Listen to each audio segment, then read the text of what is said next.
Hello friends, welcome back to my channel. আমার মেয়ের তিন্নির এখন 21 মাস বয়স চলছে। তিন্নির জন্য আজকে লাঞ্চে বানিয়েছিলাম দেশি চিকেনের রেসিপি।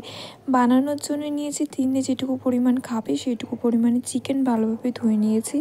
আর তার মধ্যে দিয়ে নেব সামান্য হলুদ, সামান্য লবণ আর সামান্য লেবুর রস। আর তার সঙ্গে দিয়ে নেব সামান্য একটু সরিষার তেল। সবগুলোকে একসঙ্গে মিশিয়ে নিয়ে ভালো করে ম্যারিনেট করে পাশে রেখে দেব। আর রেসিপিটি বানানোর জন্য যা যা প্রয়োজন সেগুলো চলুন দেখে নেওয়া যাক। এখানে নিয়েছি বিনস, পেঁপে, পেঁয়াজ কুচি, আদা বাটা, জিরে বাটা, রসুন বাটা, পেঁয়াজ বাটা, গোটা জিরে আর তেজপাতা। আজকের রেসিপিটি যেহেতু প্রেশার কুকারে করবো তাই প্রেশার কুকারটা গরম করে পরিমাণ মতো সর্ষের তেল দিয়ে নিলাম। সর্ষের তেলটা গরম হতে ওর মধ্যে দিয়ে দেবো গোটা জিরে আর তেজপাতাটা। আর তার সঙ্গে দিয়ে দেবো একে একে পেঁয়াজ কুচি, রসুন বাটা, পেঁয়াজ বাটা,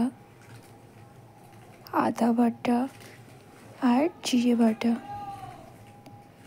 ভালো করে কিছুক্ষণ ধরে কষিয়ে নিয়ে তার মধ্যে দিয়ে দেব ম্যারিনেট করা চিকেনটাকে দিয়ে বেশ কিছুক্ষণ ধরে কষিয়ে নেব। কষিয়ে নেওয়ার পর দিয়ে দেবো ওর মধ্যে বিনস আর পেঁপে দিয়ে বেশ কিছুক্ষণ নেড়ে চেড়ে ওর মধ্যে দিয়ে দেবো পরিমাণ মতো জল। আমি এখানে পেঁপে আর বিনস সবজি ব্যবহার করেছি। আপনারা আপনাদের পছন্দ মতো সবজি দিয়ে চিকেনের রেসিপিটা বানিয়ে নিতে পারেন।